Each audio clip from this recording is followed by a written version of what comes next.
I'm going to have a chat with my avatars again about a Bible story, and there is a personal reason for this.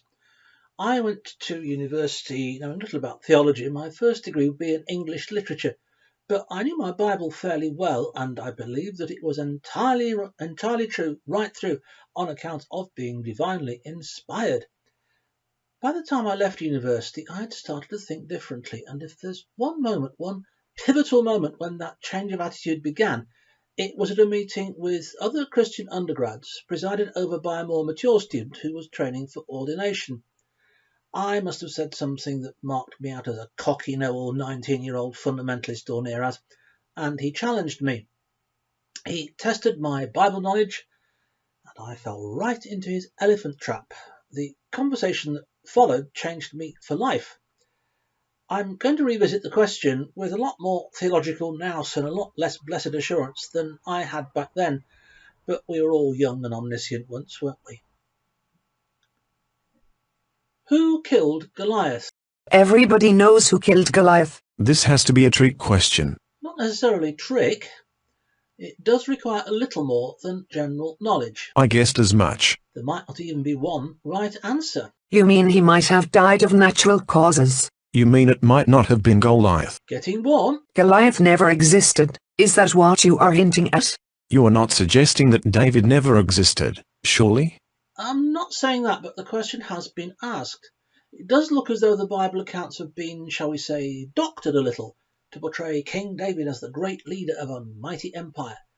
His achievements may have been somewhat more modest. Assuming he did exist. Well, it would be nice if there was archaeological evidence.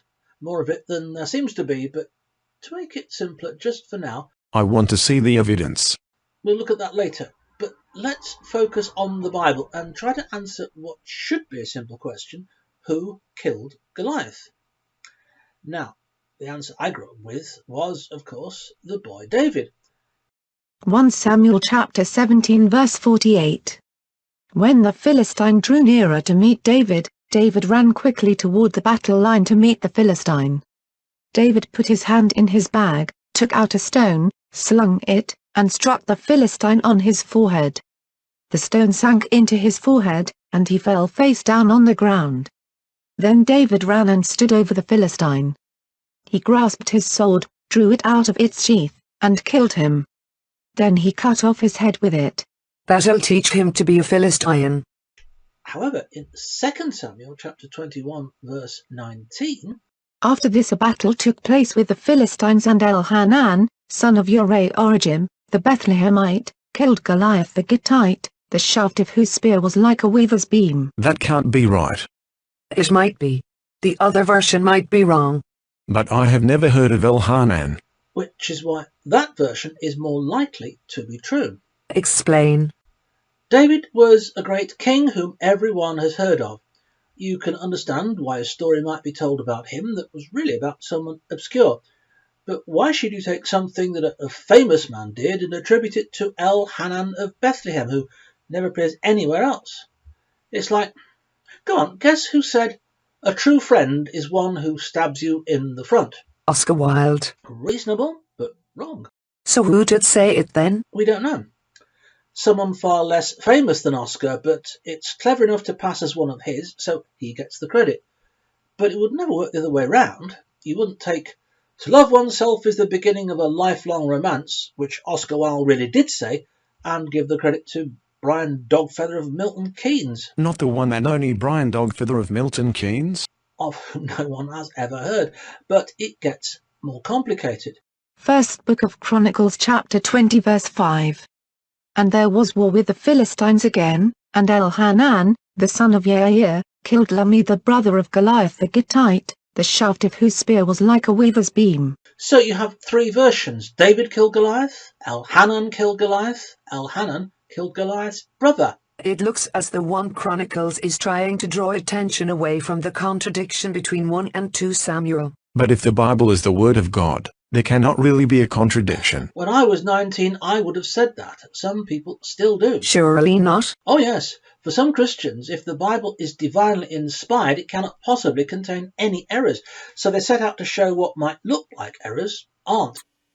In this case, the argument is that the word Goliath is not a proper noun, but more of a title meaning the brilliant one, champion. So David killed one of these champions, Elhanan, son of Yari-Origim, killed another one, and another Elhanan, son of Yair, killed yet another man called Lami, whose brother was a Goliath. So on that theory, there were two different Elhanans who killed two different giants. Is that so unlikely? Sounds messy. The translators of the King James Version tried to correct 2 Samuel by making Elhanan the slayer of Goliath's brother, not of Goliath, as in beheaded by King David, but no modern translation does that. So they recognized the contradiction and tried to hide it? Exactly. So they didn't know about your theory of 3 separate killings? Well, neither do other commentaries I've looked at. If you start from the premise that there cannot be any contradictions in the Bible, you will cast around until you find some way to explain apparent contradictions away. But you have a different premise. It's called the principle of parsimony, which means that of all possible explanations, the simplest is to be preferred. I have a simple explanation for the discrepancy between 1 and 2 Samuel and 1 Chronicles, which is that there was once a giant of a man called Goliath, killed by the otherwise unheard of Elhanan. Later on, that feat of heroism got transferred to King David. The theory that preserves biblical consistency requires 3 killings and 2 Elhanans. If the natural reading of 2 passages set side by side is that they contradict each other, that's because they do. And it's not very helpful of God to let them appear contradictory when they're not, forcing you to scrabble around for some obscure and very improbable exoneration. But God cannot contradict himself. The Bible is not the Word of God. If by Word of God you mean a text that is true, flawless, and totally consistent with itself, then no, it's not. How do you feel being forced to believe that? At the age of 19, quite shaken, but it was the beginning of my journey into proper biblical understanding. You mean you lost your faith? I didn't mean that, but it's interesting because in the eyes of some, I am now in peril of my soul. I'm denying that the Bible is flawless. I'm saying it's human, and all the more fascinating on account of that. So it isn't the Word of God? It is the medium, a medium, through which God can speak. But because it was written by human beings, it's full of human error, human prejudice, human ignorance. The Jews knew perfectly well that different and conflicting accounts of the same event can get bundled together in the same book, but they let them stand. They didn't attempt to harmonise them, smooth away all the rough edges, and neither should we. Studying the Bible as literature is endlessly rewarding. Treating it as though it's something it isn't makes you tie yourself in knots and deafens you to what it's really saying. I wouldn't want to go back to thinking I have to defend mistakes and contradictions in the Bible. I can love something without having to make out it's perfect. God is perfect, but nothing else is or can be. This is a personal view, of course, but completely commonplace, and I'm in very good company. And whether or not little boy David or great King David ever existed, which we'll come on to later, someone wrote the Psalms, and here's a setting of 2 of them, by Leonard Bernstein, sung in Hebrew.